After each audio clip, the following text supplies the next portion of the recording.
প্রিয় ভাইয়েরা, আবার কিছু হক কথা বলছেন ছোট্ট একজন মাজলুম আলেম রফিকুল ইসলাম মাদানী, ঠিক কিনা বলেন?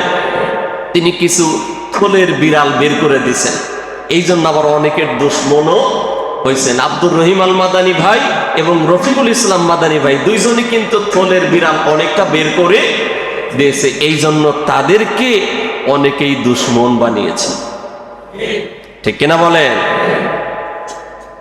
আপনারা হালুয়া রুটি খাইবেন আর এরা জেল খাটবে, আপনাদের কিচ্ছু হবে না, তাহলে কি আর বুঝতে কিছু বাকি থাকে নাকি?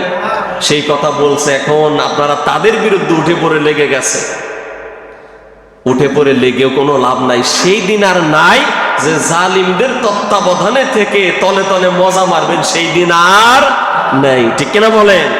সুতরাং অপরাধ যেই করবে তাকেই বিচারের আওতায় আসতে হবে, ঠিক কিনা বলেন? আল্লাহ তাআলা আমাদেরকে বুঝার তৌফিক দান করা, বলেন আমিন। এই মুফতি প্রিয় ভাই রফিকুল ইসলাম মাদানী এবং আব্দুর রহিম আল মাদানী ভাইয়ের সাথে আমরা আছি না নাই? জোরে বলেন আছি না নাই? কোন দুশমন তাদের কোনো ক্ষতি করতে পারবে না। আপনারা ফরিদউদ্দিন মাসুদের দালালি করবেন, তাকে আল্লামা বানায় দিবেন, শাহবাগের নাস্তিকদের সাথে সুর মিলিয়ে যে দেশের ইসলামী আন্দোলনের নেতাদের ফাঁসি চেয়েছে তার পক্ষে কথা বলবেন, এই দালাল রুহুল আমিনের পক্ষে আপনারা কথা বলবেন, আল্লামা বানায় দিবেন, আর এই জাতির আলেমরা বসে থাকবে, কিছু বলবে না?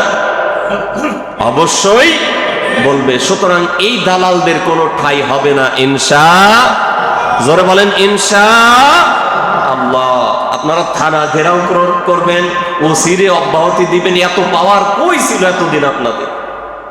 সুতরাং সময় আছে, আল্লাহ আপনাদেরকে বুঝার তৌফিক দান করেন, বলেন আমিন। আর একটু জোরে বলেন আমিন।